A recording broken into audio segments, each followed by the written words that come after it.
আজ মন খারাপের সাথে সাথে কোথাও যেন একটা আনন্দও আছে মনের মধ্যে। মন খারাপ তার কারণ হচ্ছে যেই বাড়িটাতে ১.৫ বছর ধরে আছি, যেই বাড়িটাতে আমাদের ছেলে এসছে আমাদের লাইফে, সেই বাড়িটাকে আজকে টাটা বাই বাই বলতে হচ্ছে। তো মন খারাপ তো অবভিয়াসলি সবাই সেটা বুঝতেই পারছো। আর তার সাথে সাথে মন ভালোও হচ্ছে যে আবার একটা নতুন বাড়িতে যাচ্ছি আমরা। সেখানে আরও অনেক অনেক অনেক স্মৃতি জড়িয়ে যাবে, অনেক ভালো লাগা খারাপ লাগা মিলেমিশে একটা আবার সংসার তৈরি হবে নতুন করে। তো সেটার জন্য একটা ভালোও লাগা আছে। আজকে সেই দিন ফাইনালি ১-২ ১-২ ১-২ গুনতে গুনতে গুনতে গুনতে আজকে সেই দিন যেদিন আমাদেরকে এই বাড়িটা খালি করে দিতে হচ্ছে। দেখতেই পাচ্ছ সবাই এসেছে, সকাল থেকেই তোড়জোড় শুরু হয়ে গেছে। মানে যারা ট্রান্সপোর্টের আজকে কাজ করে তো ওরা একদম সকাল সকাল আসে, যেহেতু ওরা একদিনে। আর আমাদের এখান থেকে বেশি দূরে না, কাছেই বলতে পারো।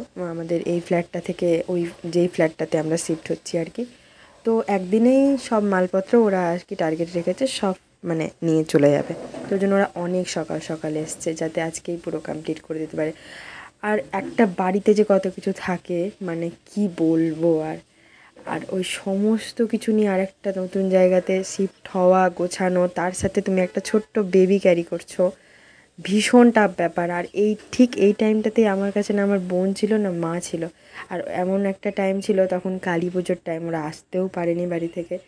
ওই জন্য আমার ভাইকে রিকোয়েস্ট করেছিলাম, আমার ছোটো মাসির ছোটো ছেলে ও এসেছিলো, আর আমার শাশুড়ি মা ছিল। তো যাক কিছুটা হেল্প হয়েছে।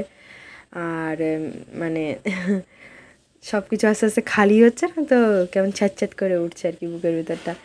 তো আজকে রান্নাবান্না তো বলতে পারো পুরোই বন্ধ, তাই ভাই বাইরে গেছিলো তো ওকে দিয়ে একটু কচুরি আনিয়েছিলাম যে সবাই কিছু তো খেতেও হবে, কারণ কাজ করতে হচ্ছে।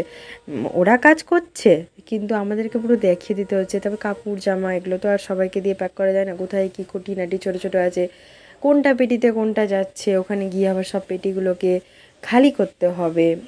তো সব দেখতে হচ্ছে যে কোন কার্টুনে কোনটা ভরে দিচ্ছে ওরা। ওরা তো ওদের কাজ করছে কিন্তু আমাদেরকে তো দেখে দেখে করতে হবে, বিকজ ওখানে যেহেতু আমাদেরকেই সব কাজ করতে হবে, সব খুলতে হবে, আবার নতুন বাড়িতে সব গোছাতে হবে। তো একটা মাইন্ডেরও প্রেশার বলতে পারো আর আছেই আলাদা রকমের। তো এই জন্য দেখছি প্রথমে তো আমাদের ওই পাশের ঘরটা খালি করিয়ে দিয়েছিলাম, দেন আমার বেবি যেহেতু ঘুমাচ্ছিলো তো ওই ঘরটা বললাম লাস্টে। আর বাকি যত এদিকে ছিল রান্নাঘর আর আমাদের মাস্টার বেডরুমটা বাদ দিয়ে প্রথম রাউন্ডে সব পাঠিয়ে দিয়েছিলাম। দেন ওরা আবার সেকেন্ড রাউন্ডে আসবে, তখন সব নিয়ে যাবে। এই দেখতে পাচ্ছ আমাদের মাস্টার বেডরুম একটু আগেই কী ছিল আর এখনই কী হলো। শুধু এই ছোট্ট একটা ড্রেসিং টেবিলটাই ছাড়া আর কিচ্ছু নেই ঘরটাতে, যে ঘরটাতে একটু আগে আলমারি ছিল, খাট ছিল খালি। ঠিক আছে, আবার যেখানে যাচ্ছি ওখানে একটা আলাদা রকম স্মৃতি, আলাদা রকম ভালো লাগা, সব কিছু নিয়ে একটা নতুন সংসার হবে। ফাইনালি ওখান থেকে বেরিয়ে গেলাম। আমার ভাই আর বাবাই চলে গেছে ওই ফ্ল্যাটে, মানে আমাদের নতুন ফ্ল্যাটে। আর আমি সোজা চলে আসলাম আমাদের নৈহাটির বাড়িতে, কারণ এখন এখানেই কয়েকদিন থাকবো আর কি।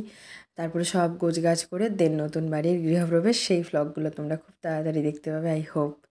তো এখন নৈহাটিতে অনেক অনেক অনেক দিন থাকবো, তাই নিজের মতো করে যতটা পারলাম ঘরটাকে গুছিয়ে নিলাম।